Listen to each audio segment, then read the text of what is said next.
Assalamualaikum warahmatullahi wabarakatuh. Puji syukur kita panjatkan atas kehadiran Allah Subhanahu wa Ta'ala, karena atas berkat dan rahmat-Nya lah kita dapat berkumpul di ruangan pada pagi hari ini. Dalam kesempatan kali ini, perkenalkan, nama saya Novi Utami SPD, CGP Angkatan 11 Kota Pontianak. Dalam kesempatan pagi yang cerah ini, izinkan saya berbagi ilmu kepada Bapak Ibu Guru yang terhormat mengenai budaya positif.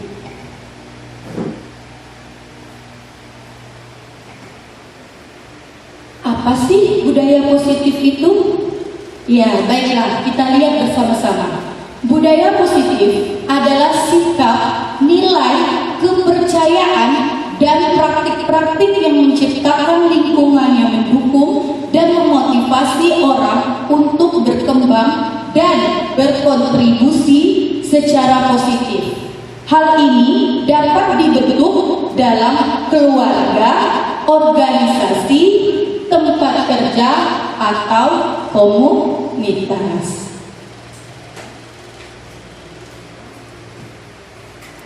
Budaya positif merujuk pada kumpulan norma, nilai, dan kebiasaan positif yang berkembang dalam suatu lingkungan, baik itu di tempat kerja, di sekolah, atau di masyarakat.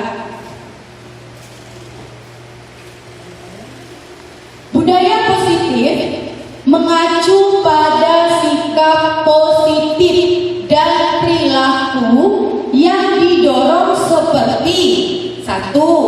Menghargai orang lain, 2. Bekerja sama, 3. Menghormati perbedaan, 4. Berpikir terbuka, 5. Mengembangkan hubungan yang sehat, dan 6. Fokus pada solusi.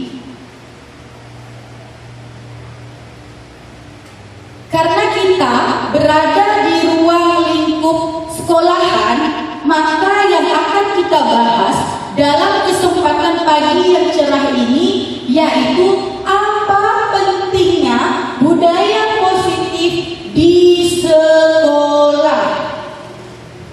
1. Meningkatkan kesejahteraan siswa. Budaya positif dapat memberikan rasa aman dan nyaman bagi siswa, membantu mereka merasa dihargai, diterima, dan terlibat dalam lingkungan belajar yang positif. Ini dapat membantu siswa merasa lebih bahagia dan lebih termotivasi dalam belajar. Yang kedua, meningkatkan kinerja siswa. Budaya positif dapat meningkatkan kinerja siswa karena mereka merasa lebih nyaman dan lebih termotivasi untuk belajar. Budaya positif juga dapat membantu siswa mengembangkan keterampilan sosial dan emosional yang dapat membantu mereka berhasil dalam hidup. Mungkin Bapak Ibu sudah sering ya melakukan hal ini, namun belum menyadari kalau Bapak Ibu itu sudah melakukan budaya positif. Saya rasa 2 poin ini sudah Bapak Ibu lakukan. Lanjut. Yang ketiga, meningkatkan kesejahteraan guru dan staf. Budaya positif dapat memberikan lingkungan kerja yang positif dan mendukung bagi guru dan staf sekolah. Hal ini dapat membantu mereka merasa lebih terlibat, dihargai, dan termotivasi dalam pekerjaan mereka yang pada akhirnya akan meningkatkan kinerja. Jadi kita sesama guru atau staf itu harus saling memotivasi, menghargai, seperti yang sudah dilakukan selama ini. Yang keempat, meningkatkan keterlibatan orang tua. Ini juga salah satu hal yang penting. Di dalam budaya positif dapat memotivasi orang tua untuk terlibat dalam kehidupan sekolah anak-anak mereka. mereka. Hal ini dapat membantu meningkatkan dukungan dan kerjasama antara orang tua dan sekolah yang dapat meningkatkan kinerja siswa. Seperti kita melibatkan komite sekolah seperti itu kan. Misalnya kita ada kegiatan nih pentas seni, alangkah lebih baiknya kita berdiskusi juga dengan salah satu orang tua yang diwakilkan oleh komite sekolah. Terus yang kelima, menciptakan lingkungan belajar yang aman dan positif. Ini sangat perlu ya Bapak Ibu ya. Yaitu budaya positif dapat menciptakan lingkungan belajar yang aman dan positif bagi siswa dan guru. Ini dapat mengurangi stres, kecemasan, dan perilaku negatif, serta meningkatkan kepercayaan diri dan kebahagiaan semua anggota komunitas sekolah. Sini ada pemantik nih. Apa?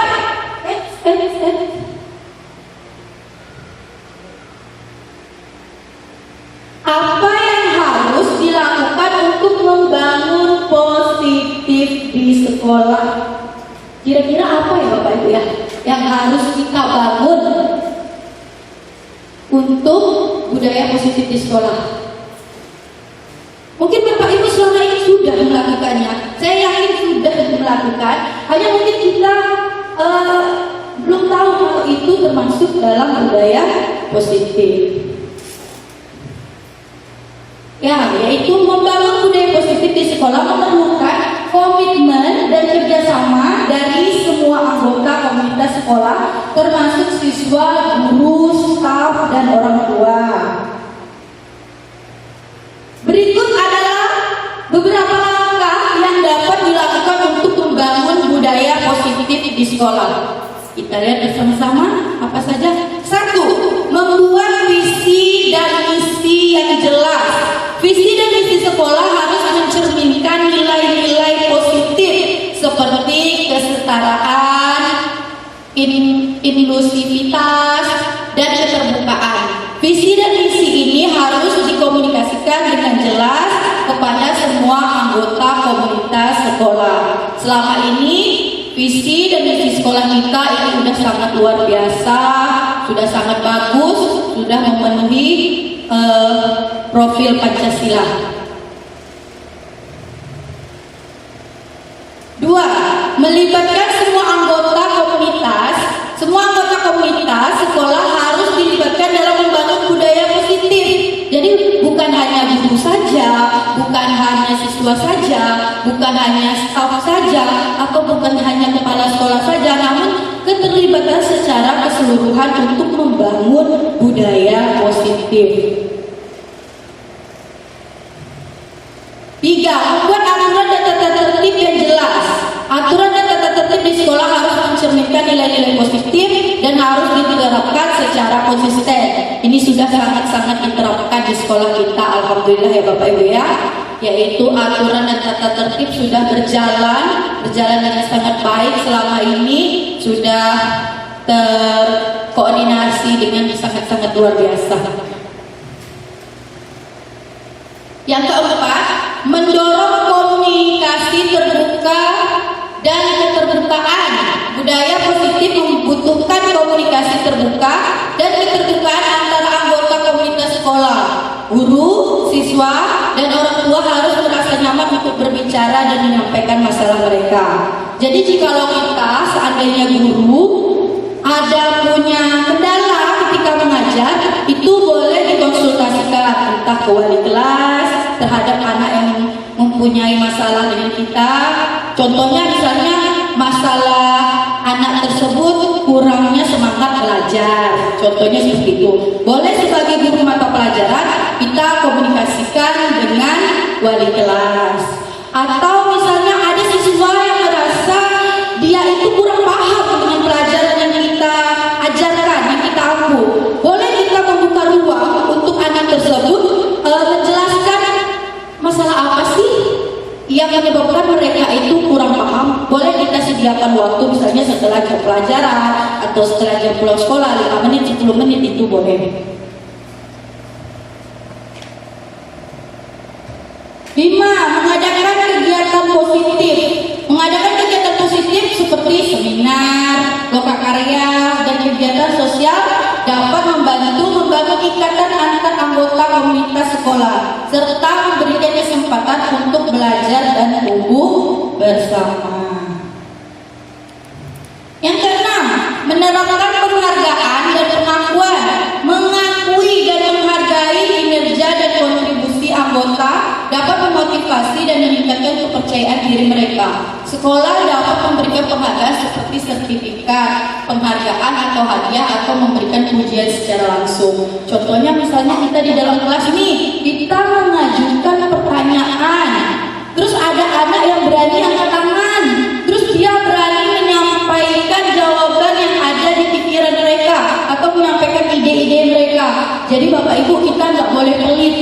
Gak boleh pelit penghargaan. Cukup kita bilang bagus, tepuk tangan untuk Ani misalnya. Terima kasih Ani, jawabannya sudah sangat baik sekali. Dengan begitu mereka merasa dihargai. Mereka merasa, ibu atau bapak ini ketika aku menjawab dikasih hadiah seperti itu kan. Hadiah itu tidak mesti berbentuk barang Bapak Ibu. Berbentuk ucapan, berbentuk pujian, itu sudah membuat anak itu merasa dirinya itu senang, bangga, dan itu adalah salah satu motivasi untuk kelanjutan ke depannya. Jadi anak itu tidak takut lagi, walaupun sebenarnya mungkin ada anak yang salah dalam menyampaikan jawabannya. Jangan langsung dijudge atau dibilang kamu salah, jangan.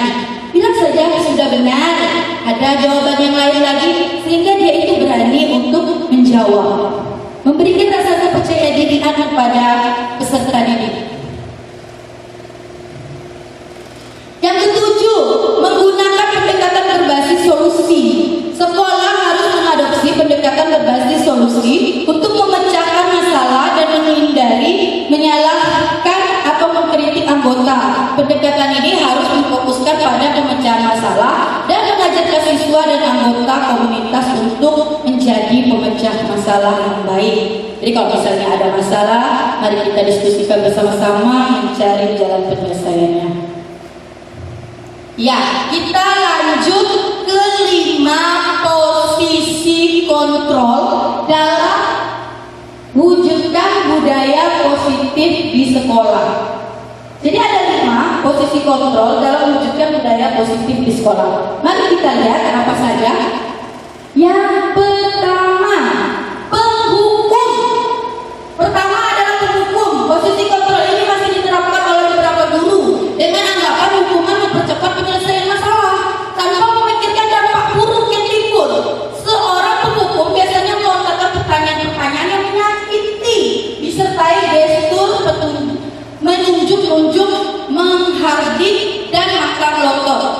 Dampak posisi kontrol tersebut, murid dapat menjadi pendendam, pemberontak, dan menyalahkan orang lain. Dampak lebih buruknya, murid akan mengalami keterpurukan mental, seperti lunturnya rasa percaya diri dan kesedihan yang berkelanjutan. Saya menyadari bukan hanya Bapak Ibu, namun saya juga sering menggunakan posisi penghukum ini. Namun setelah kita mempelajari yang namanya budaya positif, ternyata kita hindarilah posisi penghukum ini. Seperti yang kita sudah baca, bahwa dampaknya itu anak itu menjadi pendendam. Terus anak itu bisa benci dengan kita. Apalagi kalau kita sampai tunjuk-tunjuk, atau sampai ngotot, atau sampai membentak. Setiap anak itu mempunyai karakter yang berbeda-beda. Ada anak yang semakin dimarahi itu semakin kalem, semakin nunduk, semakin iya bu, iya pak, maaf. Ada tipikal anak yang seperti itu. Namun ada jiwa pemberontak. Kita nggak tahu latar belakang mereka di rumah itu seperti apa. Ada anak yang broken heart, ada anak yang memang dididik keras di rumahnya.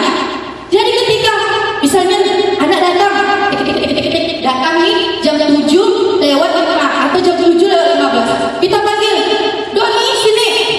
Iya bu, katanya. Kenapa kamu terlambat? Misalnya dia bilang nih, bat saya bocor doa, kamu ini pembohong. Yaudah kamu keliling lapangan 20 kali. Janganlah bu, kaki saya lagi sakit, misalnya katanya kan. Ibu udah mau tahu, pokoknya kamu harus keliling lapangan. Jadi dia berpikir, nah ibu ini nih, aku jadi kayak gini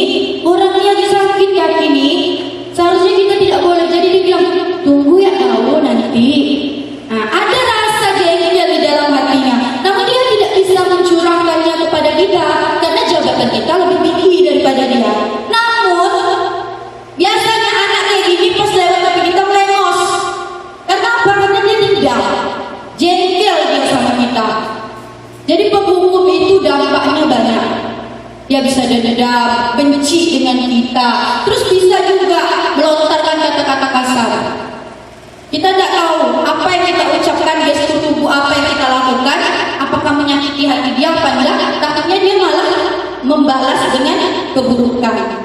Itu yang penghukum. Yang kedua, pembuat rasa bersalah. Pada posisi ini guru akan berkata lebih lembut.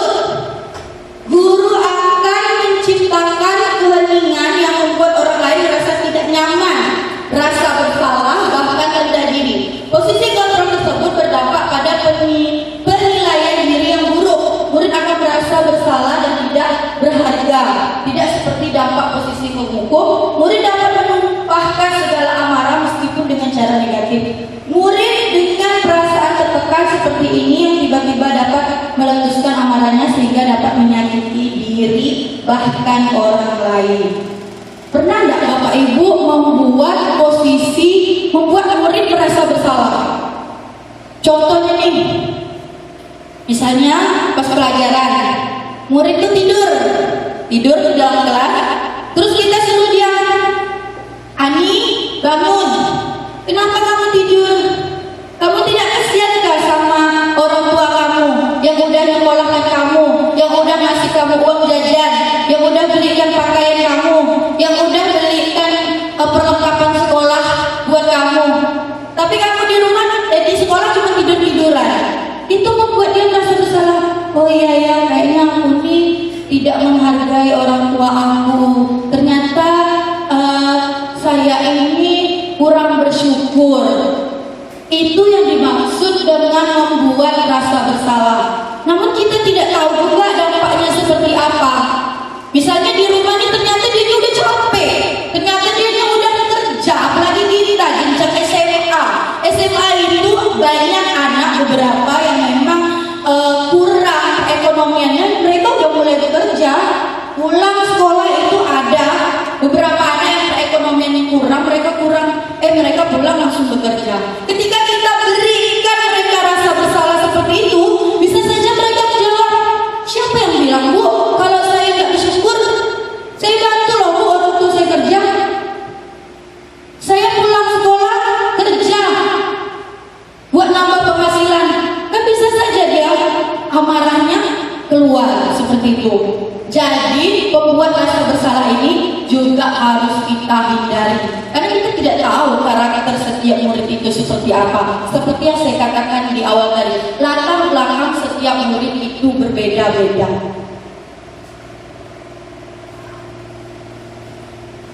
Terus yang ketiga, teman.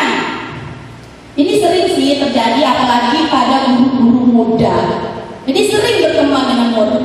Ketiga adalah teman. Pada posisi kontrol ini guru tidak akan menyakiti murid, namun akan tetap berupaya mengontrol melalui persuasi.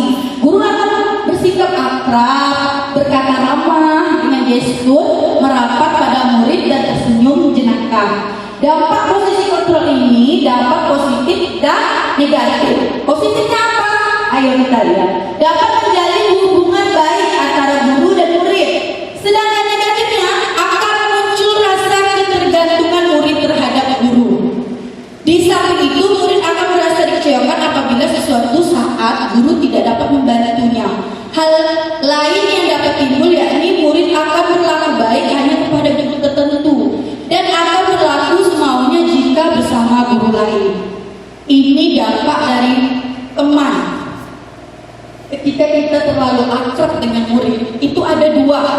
Yang satu yang positif, yang satu yang negatif. Kalau yang positifnya mungkin anak itu akan lebih mendengar perkataan kita, atau anak itu dekat dengan kita, atau anak itu bisa berbagi masalah yang dia alami sama kita. Namun negatifnya ketika suatu saat dia terlalu slow, terlalu santai, terlalu anggap kita ini adalah temannya, dia berlebihan sikapnya. Berlebihan ketika kita tegur, malah dia marah karena dia merasa, ih udah tak asik lagi, kayak kemarin-kemarin itu asik lah. Itu dampaknya.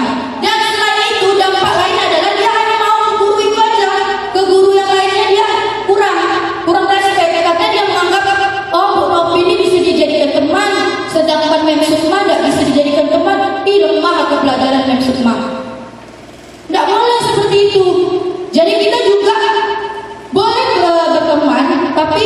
harus dikontrol, jangan berlebihan. Next, pemantau. Ketika mengawasi guru bertanggung jawab atas perilaku murid-murid yang diawasi. Posisi pemantau berdasarkan peraturan-peraturan dan konsekuensi. Dengan menggunakan sanksi atau konsekuensi, guru dapat memisahkan hubungan pribadi dengan murid. Posisi tersebut berawal dari teori stimulus respon dan menunjukkan tanggung jawab guru dalam mengontrol murid. Seorang pemantau sangat mengandalkan perhitungan, catatan, dan data yang dapat digunakan sebagai bukti atas perilaku seseorang. Akibat dari proses kontrol ini, murid memahami sanksi yang harus dijalani karena telah melanggar salah satu tata tertib dan peraturan sekolah. Jadi kalau pemantau, contohnya di dalam kelas, misalnya kita kasih mereka tugas kelompok, kita bentuk mereka kelompok, terus kita berjalan terus berkeliling tanpa henti, lihatkan kiri, lihatkan kanan, mereka udah kerjakan apapun. Anak tuh jadi bingung, malu, kayak kurang leluasa. Mereka mau mengerjakan tugas, mereka mau berdiskusi. Kadang kan anak kita ini kan lucu ya, lihat Google tuh lihat kayak jawaban, tapi ada gak main-main sedikit. Nah, sedangkan kita ini kan nonton, aku lagi buka sosial media lu, tak boleh. Nah, jadi dia tuh kurang nyaman. Boleh kita memantau tuh boleh, tapi sekali jalan. Lihat, yang penting yang harus kita lihat adalah mereka wajib menyelesaikan tugasnya tepat waktu. Tapi kita harus berikan kepercayaan diri juga kepada mereka, kepercayaan juga pada mereka. Jadi tugas yang udah mereka kita kasih itu, kita beri kepercayaan, mereka pasti bisa melakukannya. Mereka pasti bisa mengerjakannya dengan baik dan benar. Apalagi misalnya kayak contohnya wali kelas, misalnya wali kelas lah. Wali kelas tiap hari belajar terus di kelas memantau, terus pusing gak apalah murid itu. Jadi janganlah selalu memantau. Ada sesekali dipantau boleh, tapi jangan keseringan. Kayak seminggu 3 kali dipantau, 3 kali ada, selang-seling. Terus yang kelima, manajer. Nah, jadi bukan cuma perusahaan aja ya yang ada manajer.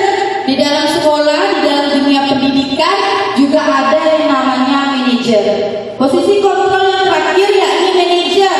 Posisi di mana guru melakukan sesuatu bersama murid, mempersilakan murid bertanggung jawab perilakunya, mendukung murid agar dapat menemukan solusi atas permasalahannya sendiri. Pada posisi ini murid diajak untuk menganalisis kebutuhan sendiri maupun kebutuhan orang lain. Jadi contohnya gini, kalau manajer ini, misalnya ada murid yang datang terlambat, atau ada murid yang menggunakan sepatu berwarna putih, sedangkan keyakinan kelas kita itu tidak boleh menggunakan sepatu berwarna lain kecuali hanya hitam, tidak boleh yang lain, seperti itu kan. Ketika ada anak, mari kita panggil dia terlebih dahulu, kita panggil ke kantor, kita tanya, ada apa nih nak? Dengan ada yang bilang, ada apa nih nak? Langsung dia bilang, itu bu, saya menggunakan sepatu berwarna putih katanya. Kita ingatkan lagi sama dia. Jadi kayak gimana tuh berdasarkan keyakinan kelas? Coba dilihat lagi keyakinan kelas kita apa. Mereka sadar sendiri. Jadi mereka sendiri yang menganalisis kesalahannya. Oh iya bu, keyakinan kelas kita tidak boleh menggunakan sepatu berwarna putih. Kita tanya lagi tuh. Jadi penyelesaiannya seperti apa? Ya bu, saya janji bu, saya tidak akan mengulanginya lagi. Saya bikin surat pernyataan enggak bu, kalau saya tidak akan mengulanginya lagi. Inilah yang dimaksud dengan posisi manajer. Jadi dia mencari, mendiskusikan permasalahan yang terjadi, terus menganalisis permasalahan yang terjadi. Setelah itu dia mencari penyelesaian masalah dengan masalah yang telah terjadi. Jadi anak itu sendiri kita aktifkan, kita tanya apa kesalahannya, dia sendiri yang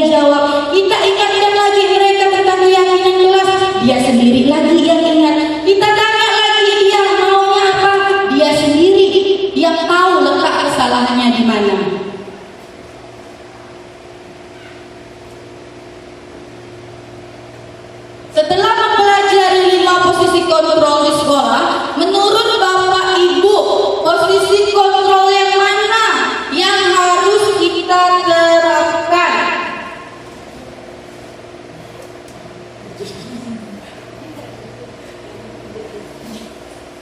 Oke, terima kasih.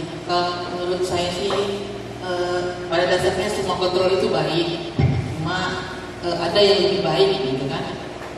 Kalau kita sebagai guru sih lebih baiknya kontrol manajer. Terima kasih ya Bu Sukma ya. Iya benar sekali, yaitu posisi mana dia?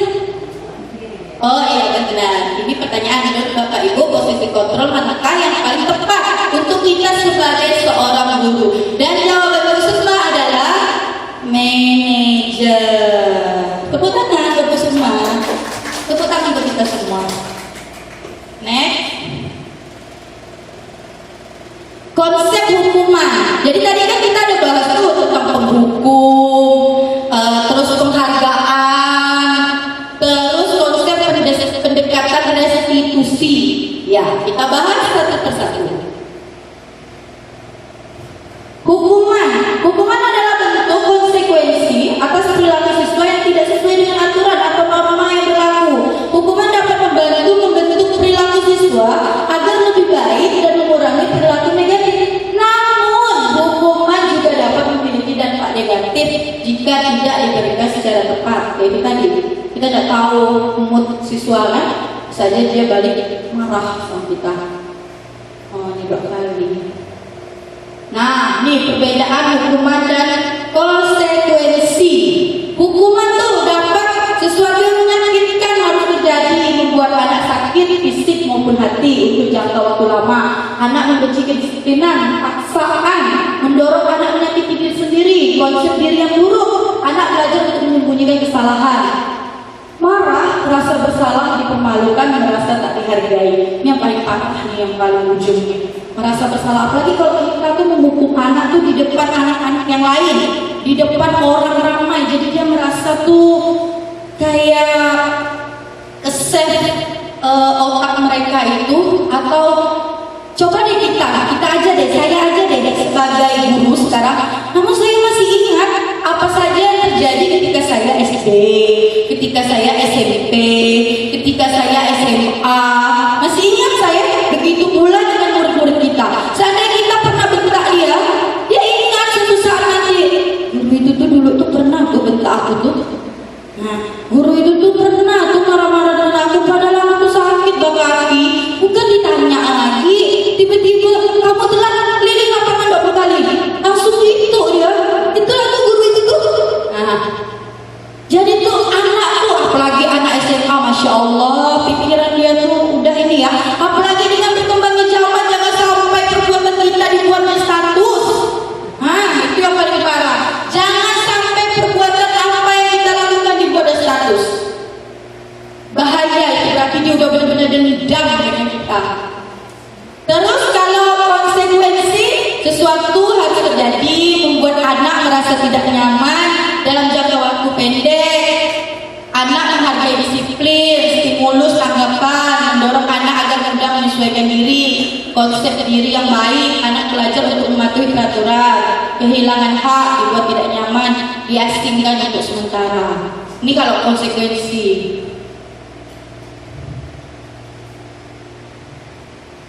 Nah, ini kedua. Yang tadi hukuman kita bahas. Ini kedua, penghargaan.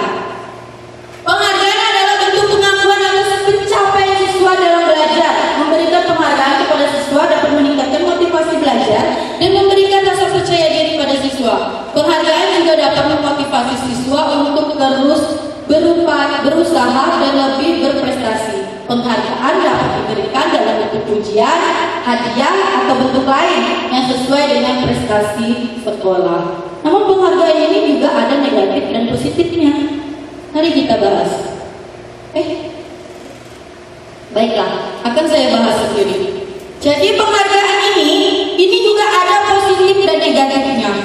Yang positifnya memotivasi anak untuk menjadi lebih baik, untuk terampil, untuk percaya diri, untuk berani mengajukan pendapatnya, berani mengemukakan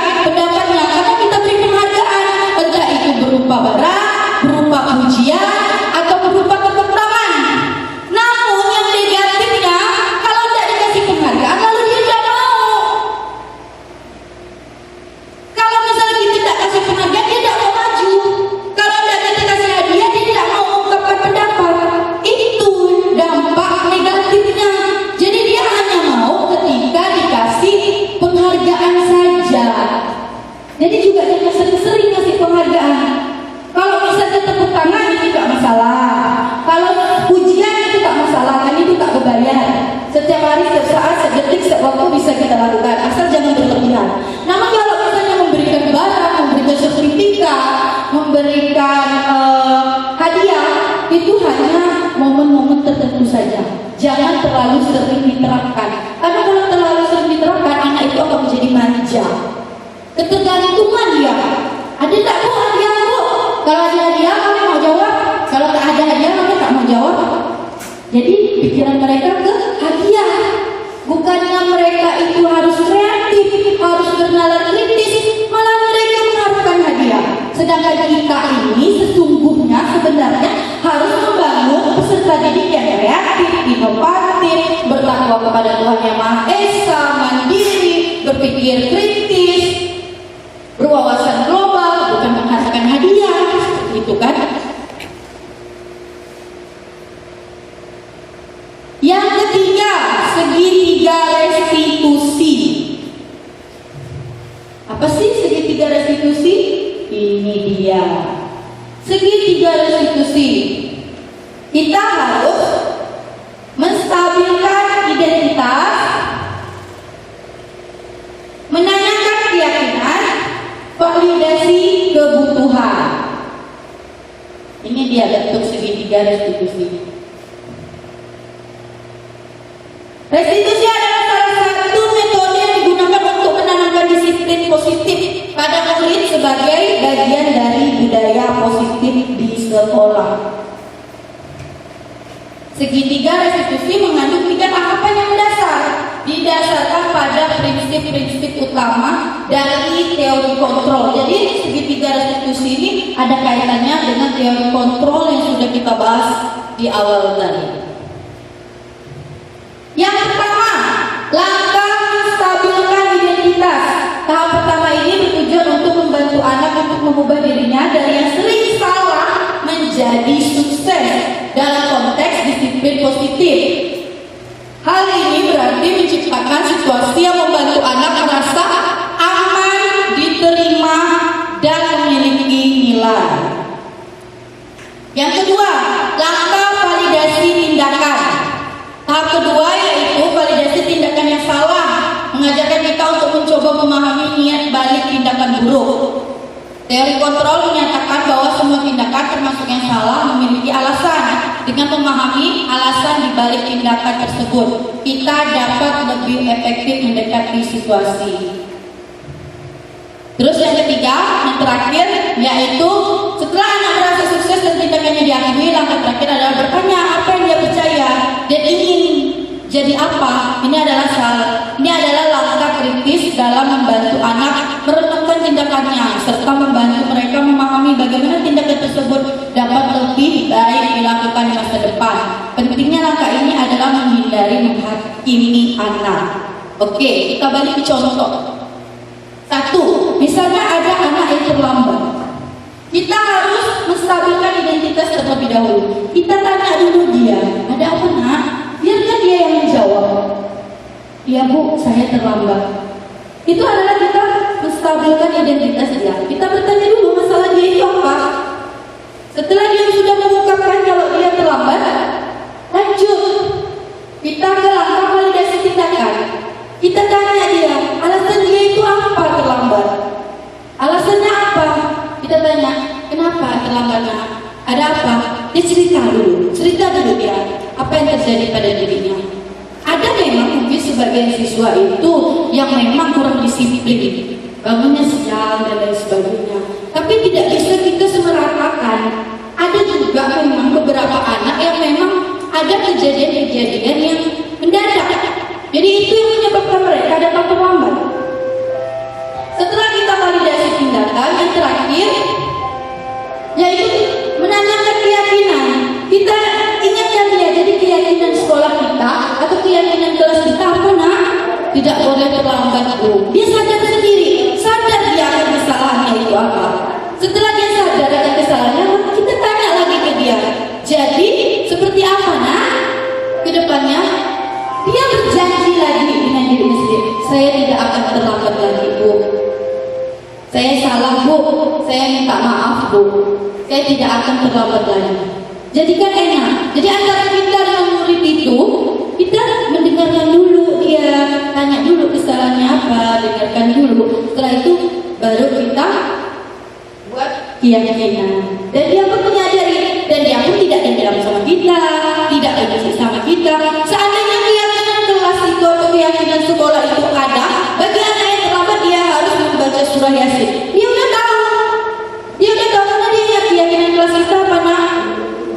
kalau baca doa Yasin Bu katanya.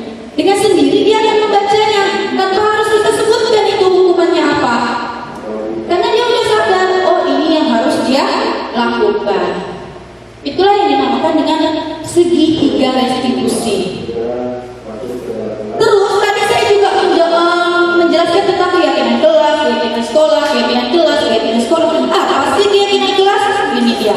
Keyakinan kelas dibuat secara bersama-sama dengan seluruh siswa yang mempunyai nilai-nilai kebajikan yang dapat dipercayai. Jadi keyakinan kelas ini bukan hanya saya yang bikin, bukan hanya Bapak Ibu yang bikin, tapi kita bikin bersama-sama dengan murid. Nah, ini dia. Sebelum memulai pelajaran di awal tahun atau di awal semester, kita harus membuat keyakinan kelas terlebih dahulu. Dan keyakinan kelas ini bukan guru yang membuatnya, namun berdasarkan kesepakatan bersama antara peserta didik, yaitu murid, dengan gurunya atau dengan wali kelasnya. Satu, siswa menulis keyakinan kelas yang mereka inginkan. Boleh ditulis di kertas lembar atau boleh langsung mereka jabarkan, mereka ucapkan, mereka sampaikan. Terserah mau versi yang mana. Dua, guru dan murid mengulas keyakinan dengan yang telah ditulis. Jadi yang udah ditulis anak atau yang udah diucapkan anak, kita saring lagi mana yang ingin kita jadikan keyakinan kelas. Tapi kalau misalnya semuanya mau, semuanya pun boleh. Kalau misalnya ada 10 boleh. Terus yang ketiga, guru dan siswa memilah keyakinan kelas yang penting. Nah, yang penting-penting tadi itu kan dipilah. Udah itu, yang keempat, mengubah keyakinan kelas menjadi kalimat positif. Kadang-kadang kan anak-anak kita masih kalimatnya kurang tepat. Tapi udah baik, cuman kurang tepat. Jadi kita sebagai gurunya boleh mengarahkan ke kalimat-kalimat yang lebih positif. Misalnya contohnya mereka kadang tak boleh maki Bu di kelas Bu katanya. Kita nggak usah pakai kalimat maki. Kita boleh ubah tidak berbicara kasar, gitu kan? Jadi lebih enak didengar, lebih nyaman diresapi, seperti itu. Terus yang kelima, mengecek dan menyepakati keyakinan kelas. Jadi dicek, udah dicek, mari kita sepakati secara bersama-sama. Next. Ya, 5 tahap kebutuhan dalam teori Maslow. S1, kebutuhan dasar atau fisiologi. Kebutuhan tingkat dasar atau fisiologi menurut teori Maslow adalah kebutuhan biologis dan fisik. Contohnya, kebutuhan mendapatkan oksigen untuk bernapas, air untuk minum, makan, hingga kebutuhan seksual. Teori Maslow menarik kesimpulan seorang individu tak dapat melangkah ke kebutuhan selanjutnya jika kebutuhan fisiologi ini belum terpenuhi. Iya benar. Jadi setiap hari kita harus dapat oksigen ya Bapak Ibu ya. Oksigen, bernapas, air, minum, makan. Ya harus, kalau enggak ini tidak bisa kita melanjutkan ke yang lainnya. Nah, apakah kalau tidak ada ini, kalau tidak ada kebutuhan dasar atau fisioterapi kita bisa apakah? Oh ya, tapi bisa. Tepuk tangan dong untuk Ibu Mentari.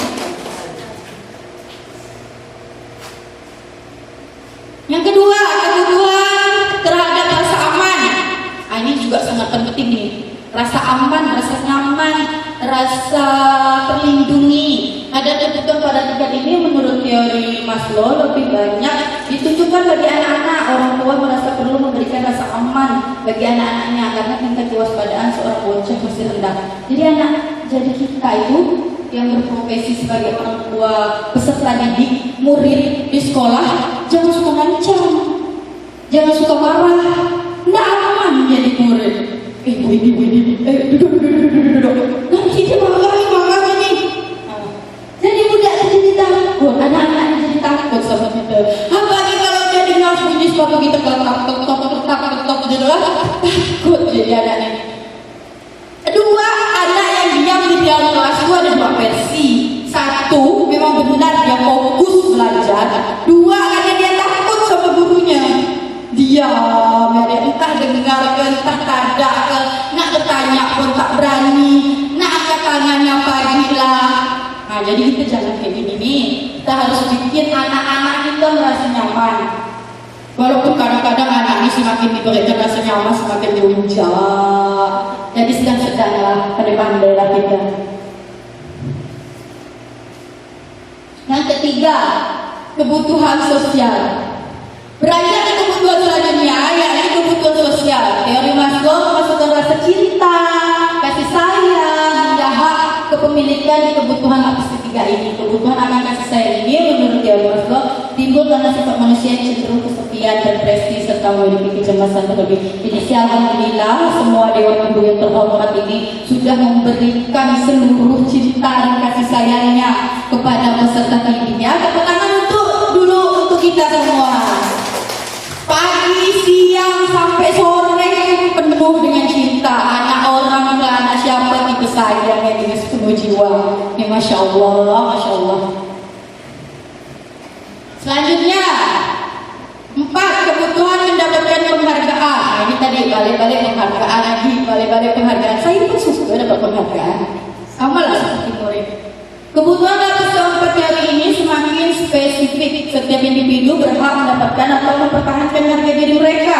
Hak untuk mempertahankan harga diri ini lantas memunculkan hasrat untuk merasa penghormatan atau kebutuhan untuk menjadi orang kepercayaan atau mungkin kebutuhan untuk mendapat gelar atau pangkat tertentu agar bisa dihormati orang lain.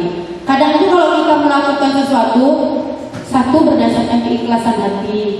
Namun dua, tidak menutup kemungkinan setiap orang itu setiap melakukan sesuatu ada timbal baliknya. Yaitu ingin dihargai, ingin dapat jabatan, ingin dapat gelar kayak kita kan kuliah 4 tahun, pengen dapat gelar.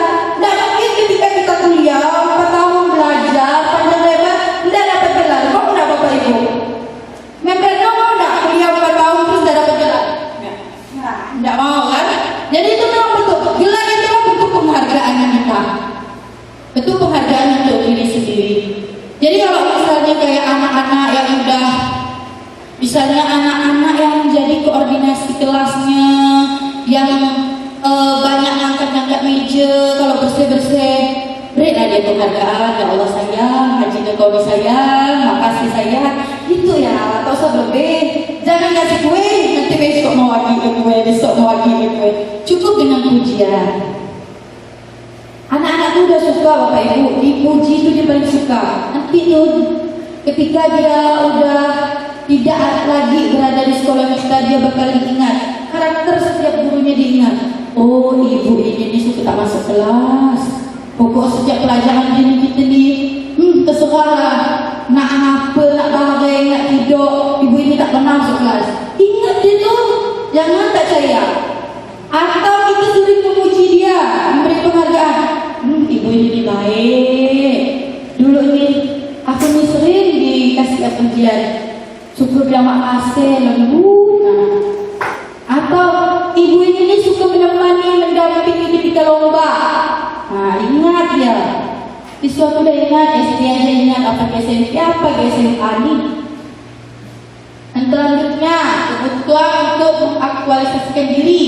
Dan kebutuhan tertinggi dalam teori hierarki, kebutuhan yang dikembangkan Maslow adalah kebutuhan untuk mengaktualisasikan diri. Kebutuhan ini mewujudkan dalam kebutuhan untuk memutuskan. Kenapa aktualisasi diri ini ditempatkan pada level tertinggi dalam teori hierarki kebutuhan? Alasannya untuk mencapai kebutuhan ini, seorang individu harus memkompromikan dirinya, baik itu kekuatan maupun kelemahan. Dari dia tahu dulu nih kelebihan dia apa, kekurangan dia apa, dan dia menonjolkan kelebihannya, dan kalau bisa tidak menunjukkan kelemahannya.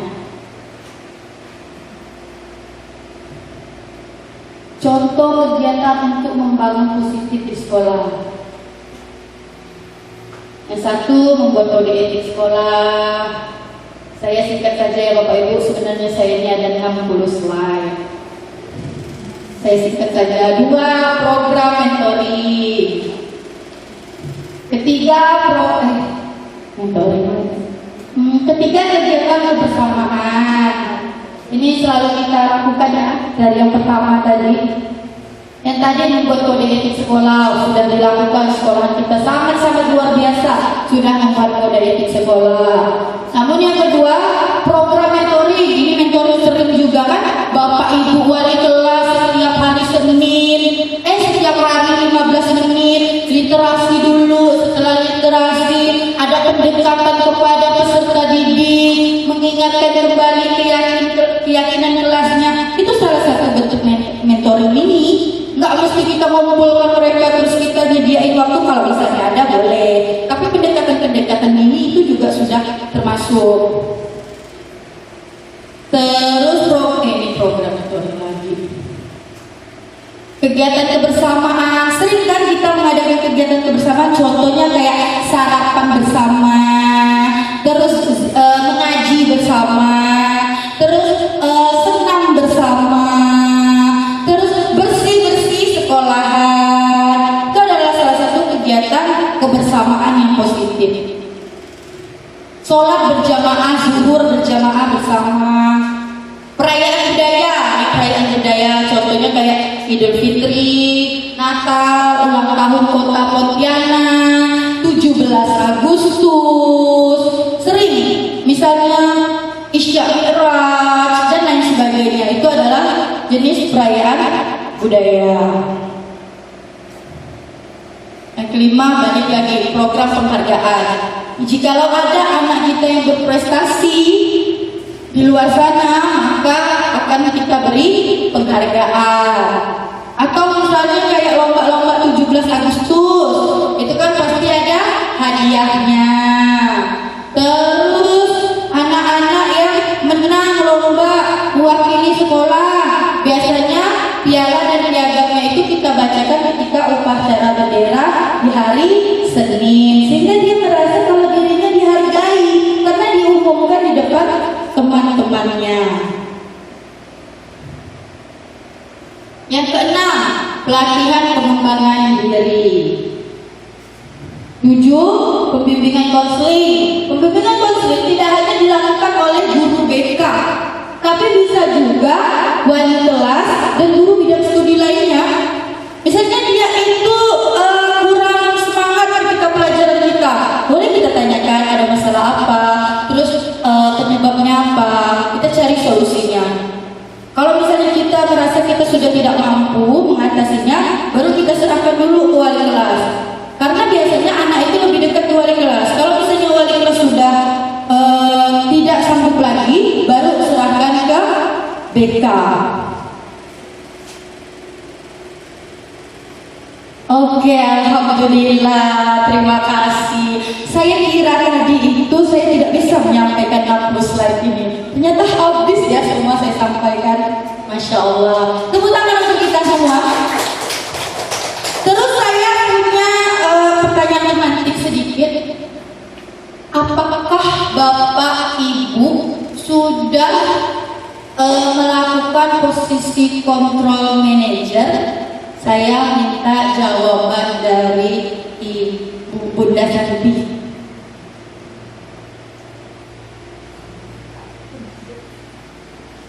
Terima kasih Rohana. Ya, saya sudah melaksanakan kontrol manajer di setiap kelas yang saya masuk. Terima kasih, tepuk tangan untuk Bunda Santi. Terus saya beri satu kesempatan untuk bagi yang bertanya, mungkin Ibu Rida atau Ibu Elvi yang ingin bertanya, atau dua pertanyaan deh. Terima kasih Bu narasumber tadi ya. Yang ingin saya tanyakan bagaimana cara kita menerapkan posisi kita sebagai posisi kontrol saat siswa. Oke lah, kalau tadi contohnya satu siswa yang kalau pernah. Nah kalau terlambatnya ramai 20, kemudian dengan alasan yang berbeda-beda, tentu kan juga akan memakan waktu. Nah itu gimana menyikapinya? Terima kasih Bu. Ya, terima kasih. Iya benar, sangat luar biasa ya pertanyaannya. Terima kasih untuk Kurida, tepuk tangan untuk Kurida. Benar, karena kita ini berada di ruang lingkup sekolah yang memang udah ada kapasitas waktunya.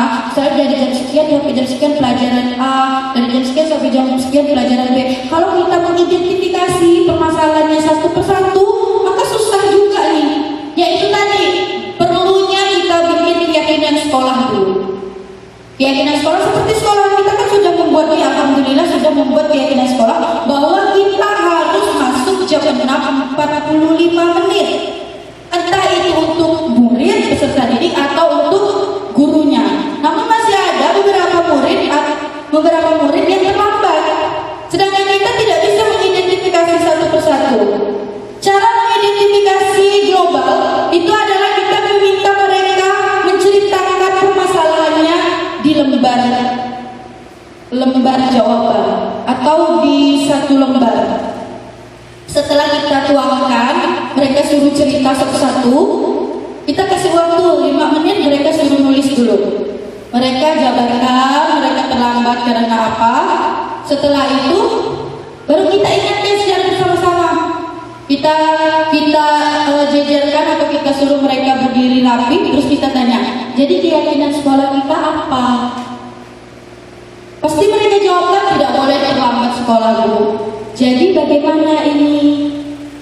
Kami harus misalnya pungut sampah 20 Bu. Kan memang udah dibikin tadi tuh keyakinan kelasnya. Jadi secara langsung mereka tahu sendiri mereka satu, kita sudah mengidentifikasi masalahnya dengan menyuruh mereka tadi menulis jawabannya di suatu kertas. Kedua, kita tanyakan mereka kesepakatan keyakinan sekolah kita apa. Mereka ingat tidak boleh terlambat, tidak boleh datang lewat dari jam 6.45. Kita ingatkan lagi, jadi kalau melanggar keyakinan kelas bagaimana? Harus memungut sampah atau mereka bilang harus literasi Bu. Jadi mereka tahu sendiri. Berarti kita persilakan mereka untuk memberikan ruang dan waktu mereka untuk literasi. Demikian jawaban saya Bu Rida, terima kasih.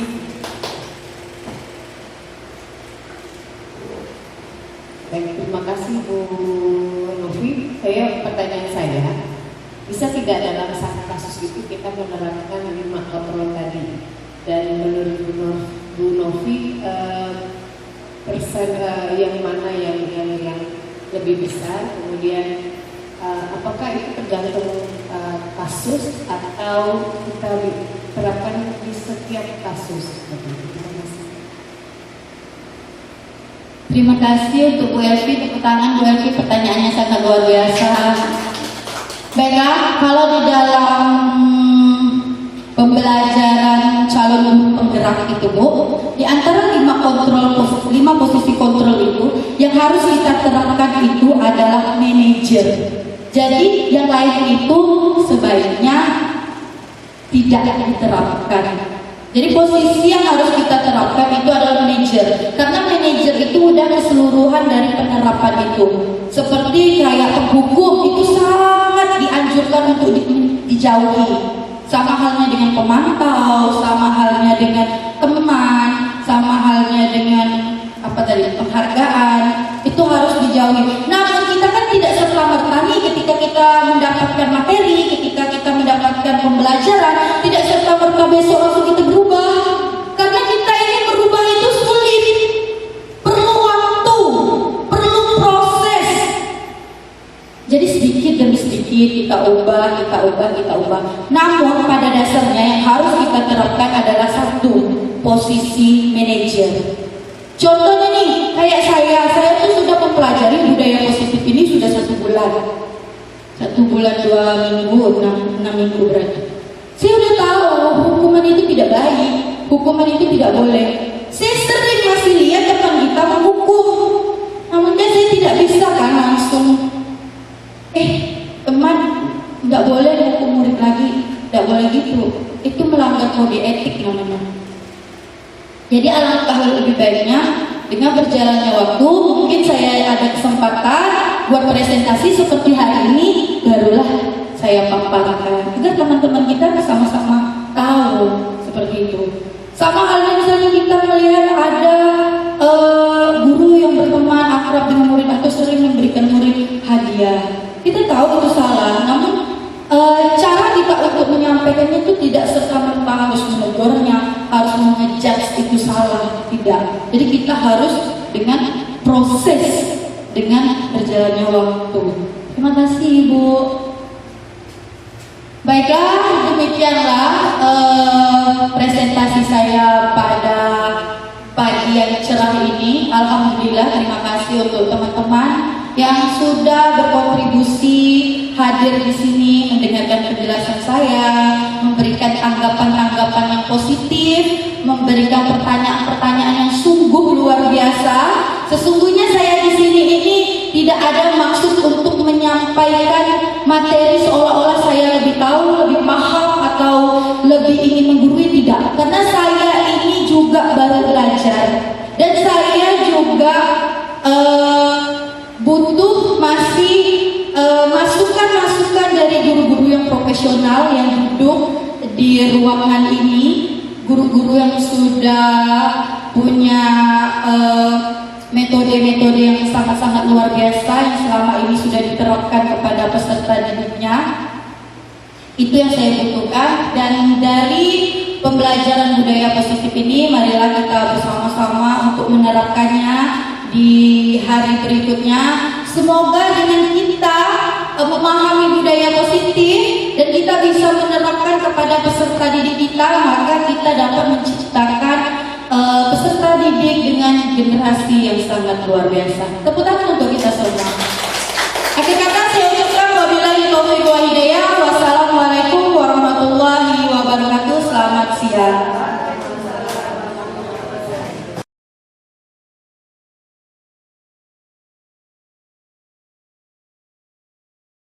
Assalamualaikum warahmatullahi wabarakatuh. Di sini saya mau mengucapkan terima kasih kepada Bu Novi telah memberikan ilmu budaya positif kepada guru-guru di sini, sehingga saya terinspirasi untuk menerapkannya di lingkungan sekolah maupun di kelas. Sekian, terima kasih.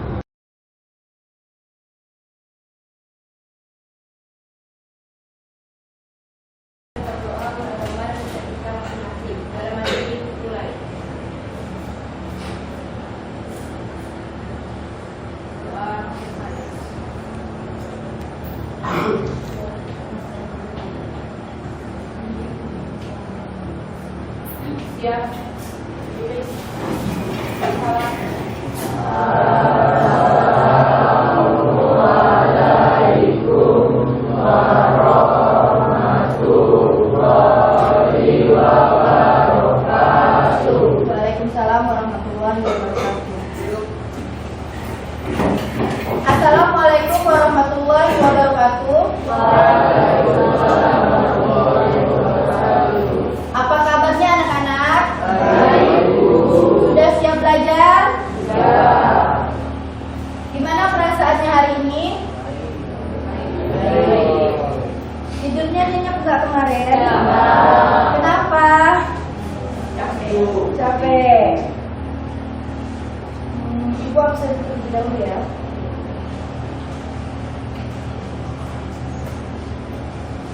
Adityo Nugroho,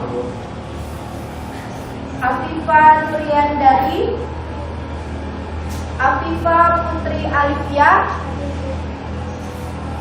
Apriliawati, Amanda, Andra, Davita, Dea, izin ya, sakit. Dia Ayu, Farhan, Faras, Bayat, Fikri, Flora, Gading, Ibrahim, Intan, Alisa, Lukmanul,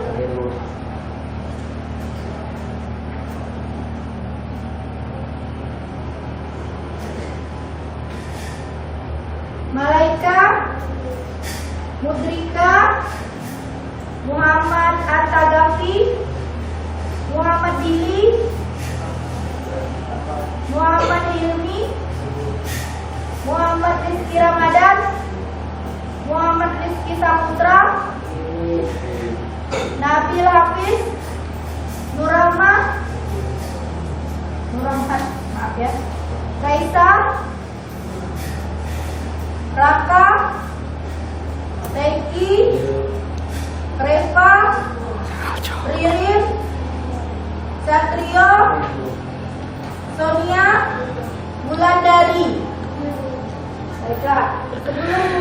pelajaran pada pagi hari ini kita explain dulu.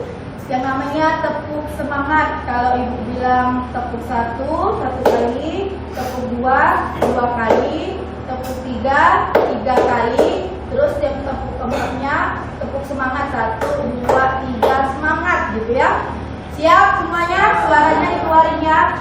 Tepuk 1, tepuk 2, tepuk 3, tepuk semangat. Terima kasih anak-anak, tepuk tangan untuk kalian semua. Baiklah, karena ini tahun ajaran baru, ibu juga baru pertama kali masuk ke kelas kalian, maka daripada itu sebelum kita memasuki proses belajar mengajar dengan baik, kita harus melakukan kesepakatan kelas terlebih dahulu, keyakinan kelas terlebih dahulu, agar kedepannya kita dapat belajar dengan nyaman, dengan lingkungan yang positif, dengan keadaan yang sehat. Untuk itu ibu beri kesempatan kepada kalian mengajukan ide-ide positif yang ada di pikiran kalian mengenai kesepakatan apa yang harus kita sepakati bersama untuk kenyamanan kelas. Ada yang bisa memberikan pendapat?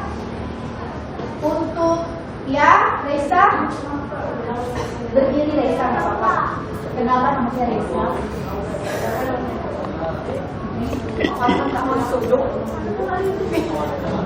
Ya, dari Raisa yaitu dilarang mencela omongan guru kecuali ada hal-hal tertentu. Ada lagi yang lain yang bisa memberikan pendapat? Untuk dia, Adityo.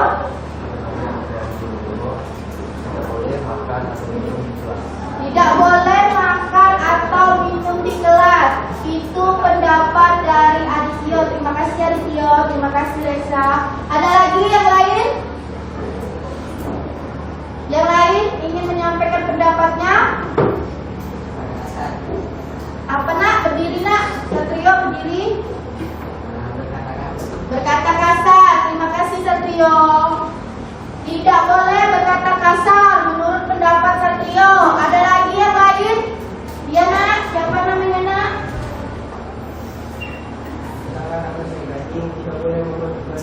Iya, dari Gading. Tidak boleh membuat kegaduhan. Ada lagi yang lain?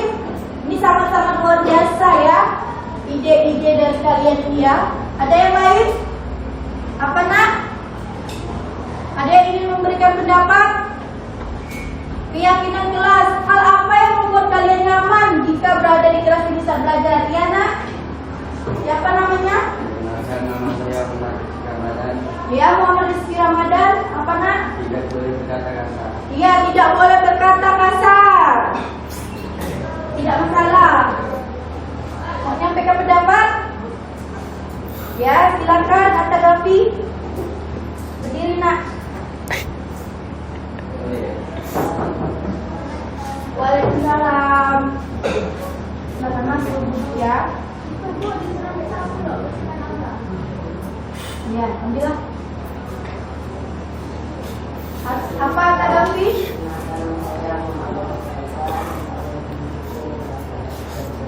Tidak boleh main HP di saat jam pelajaran. Makasih ya Tagafi pendapatnya.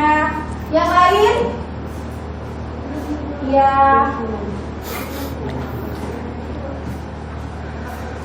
Mau nyampaikan? Silakan. Kalisa ya. Datang tepat waktu. Terima kasih Kalisa. Ada yang lain? Ya, silakan Fikri, berdiri Fikri.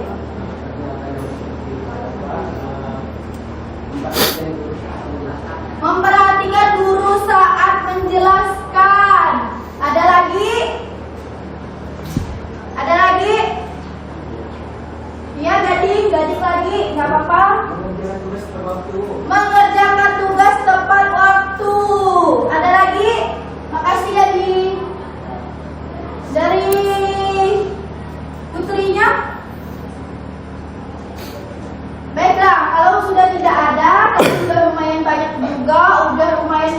bukti semua yang apa kita cita-citakan bersama untuk keyakinan kelasnya, untuk kesepakatan kelasnya agar kedepannya kita menjadi lebih baik.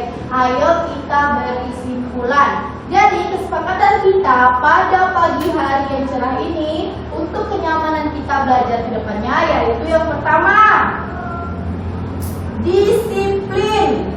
Disiplin waktu dari masuk kelas hingga selesai. Kedua, disiplin mengerjakan tugas. Tugasnya harus tepat waktu.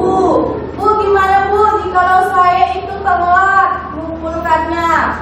Masih Ibu terima, hanya saja berarti nilainya agak berkurang sedikit dari temannya yang tepat waktu. Yang ketiga, ketika di dalam kelas tidak boleh berbicara kasar. Terus tadi ada juga temannya bilang yang keempat, tidak boleh membuat kegaduhan di dalam kelas karena dapat merugikan teman-teman yang lain. Contoh, kalau kalian ribut, nanti teman-temannya susah untuk belajar.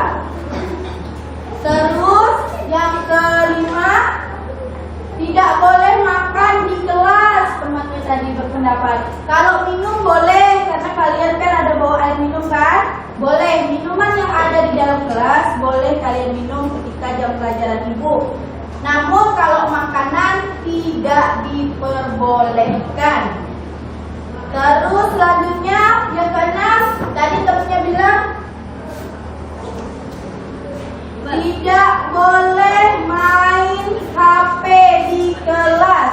Ya benar, untuk bermain game, melihat sosial media di saat jam pelajaran tidak diperbolehkan, kecuali Ibu menyuruh kalian untuk menggunakan HP di saat jam pelajaran berlangsung.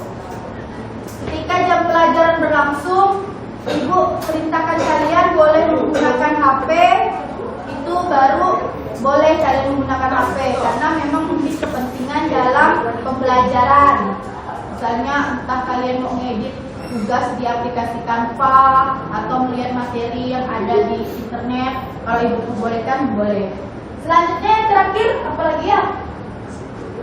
Ada yang itu nggak? Ada yang Ibu lupa nggak tadi dari kejadian kita? Sudah semua kan? Yang ketujuh, tidak. Oh iya, jangan membuli. Yang terakhir, tidak boleh saling membuli. Jadi satu sama lain demi kenyamanan bersama tidak boleh saling membuli. Demikianlah keyakinan kelas kita pada pagi hari ini. Mari kita sepakati bersama dengan membaca Bismillahirrahmanirrahim secara bersama-sama di dalam hati maupun di lisan ucapan mulut kalian. Kita sama-sama menyepakati keyakinan kelas yang telah kita sepakati dan kita setujui. Bismillahirrahmanirrahim. Terima kasih. Sekarang untuk kita semua.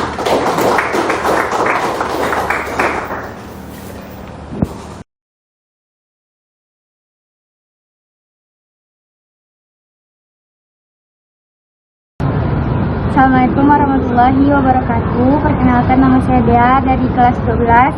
Tadi sudah membuat tentang keyakinan kelas demi kenyamanan belajar bersama. Sekian, Assalamualaikum warahmatullahi wabarakatuh.